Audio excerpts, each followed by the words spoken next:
बिस्मिल्लाहिर्रहमानिर्रहीम। Students, AEC education academy की तरफ से खुश आमदीद।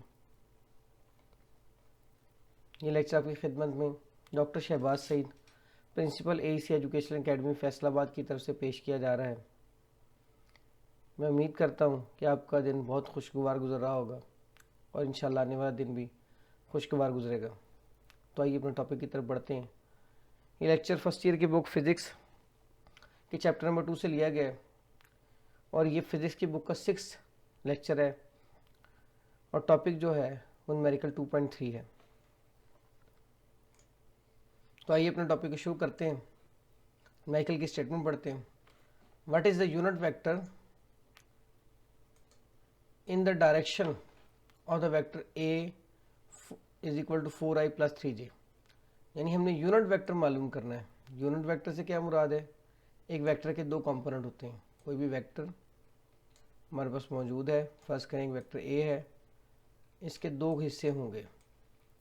एक उसका मैग्नीट्यूड होगा जिसको हम ए अकेला लिखेंगे, मॉडुलस भी लिख सकते हैं या ना लिखे तब भी ठीक है, और दूसरा उसकी डायरेक्शन होती है जिसको हम ए यूनिट वेक्टर लिखते हैं।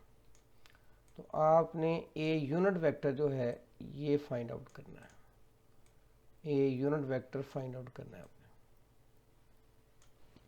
तो ये भी करें, what is the unit vector, यानी डायरेक्शन क्या लेंगे। यूनिट वेक्टर जो है in the direction of vector A vector is equal to 4i plus 3j। 4i plus 3j vector दिया हुआ है लेकिन ये वेक्टर है, इससे उसकी सिमत सिर्फ निकालनी है बाहर, यानी यूनिट वेक्टर बाहर निकालना। तो डाटा जो है A is equal to 4i plus 3j और यूनिट वेक्टर ए आप मालूम करना चाहते हैं या फाइंड आउट करेंगे। और ये उसने नीचे लिखा भी है, to find unit vector A. ये गेंद दुआ लिखा गया लेकिन हम यूनिट वेक्टर ए ही को मालूम करना चाह रहे हैं। तो आइए इसकी कैलकुलेशंस देखते हैं। कैलकुलेशन इसकी अगर हम देखें तो बाय डेफिनेशन को सामने रखते हुए, अगर आप डेफिनेशन को सामने रखेंगे तो उसके मुताबिक एक वेक्टर जो है वो दो हिस्सों में मुश्तमिल होता है। ठीक है जी, एक वेक्टर जो है वो दो हिस्सों में मुश्तमिल होता है। कौन से दो हिस्सों में मुश्तमिल होता है वो हम देख लेते हैं। एक उसकी कीमत और दूसरा उसका मैग्नीट्यूड। ठीक है जी, तो एक वेक्टर ए जो है वो दो हिस्सों में मुश्तमिल है। एक उसकी अद्दी कीमत, ये उसकी अद्दी कीमत ए होगी और ये उसकी डायरेक्शन होगी। अगर उसमें से डायरेक्शन ऑफ वेक्टर को निकाला जाए या आप ये कह लें यूनिट वेक्टर को निकाला जाए,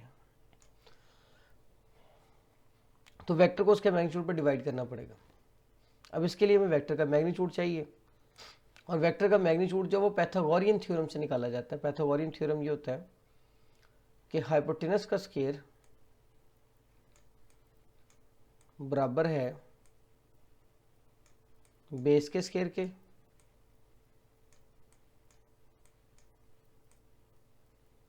और परपेंडिकुलर के स्क्वायर के। तो हाइपोटेनस के स्क्वायर जो है वो बेस और परपेंडिकुलर दोनों के स्क्वायर के बराबर होता है। बेस का स्क्वायर प्लस परपेंडिकुलर का स्क्वायर जो है वो हाइपोटेनस के बराबर है। और जब आप इसका स्क्वायर रूट लेते हैं तो फिर वो एच अकेला रह जाता है। तो उसी को हमने यहाँ पे इस्तेमाल किया है। या एच अकेला अगर आपने करना है तो ये आएगा बेस का स्क्वायर प्लस परपेंडिकुलर का स्क्वायर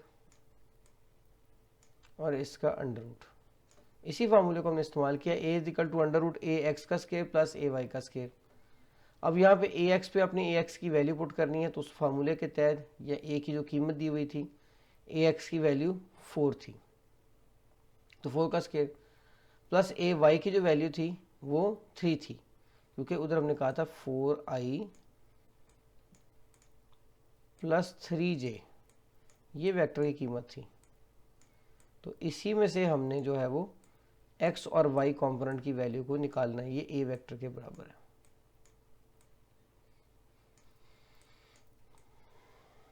तो हम पता है a वेक्टर जो है उसमें x कंपोनेंट बराबर है x कंपोनेंट का स्क्वायर प्लस y कंपोनेंट का स्क्वायर का अंडर रूट। तो x कंपोनेंट हो गया 4, तो 4 प्लेस कर दिया, और y कंपोनेंट हो गया 3, तो 3 हमने उठा के यहाँ प्लेस कर दिया। अब 4 का जो स्केयर है वो 16 बनेगा और 3 का स्केयर 9 बनेगा। 16 + 9 25, और इसको अगर जब हम इसका स्केयर रूट लेंगे तो वो 5 बनेगा। अब अगर हम इस फार्मूले को देखें तो ए यूनिट वेक्टर या ए कैप बराबर है A vector divided by magnitude of A. तो ए वेक्टर जो है वो 4i + 3j है, ये अभी हमने निकाला है यहाँ से, ये पहले सॉरी दिया हुआ था। और ए यूनिट वेक्टर जो है, ए मैग्नीट्यूड जो है वो 5 हमने निकाला हुआ है, तो इसलिए ऊपर वेक्टर लिखा है, नीचे उसकी मैग्नीट्यूड को लिखा गया है। तो वेक्टर को उसके मैग्नीट्यूड पर डिवाइड किया है, तो ये यूनिट वेक्टर ए निकला है, और यही हम मालूम करना चाह रहे थे। स्टूडेंट, उम्मीद करते हैं कि ये वीडियो आपके लिए मुफीद साबित होगी। अगर ये वीडियो आपके लिए मुफीद साबित हो तो आप हमारा चैनल ज़रूर सब्सक्राइब कीजिए, और वीडियो को लाइक कीजिए और शेयर कीजिए, और बेल आइकन पर ज़रूर क्लिक कीजिए ताकि आपका और हमारा मुस्तकिल बुनियादों पर रब्ता कायम रह सके। बहुत शुक्रिया। अल्लाह हाफ़िज़।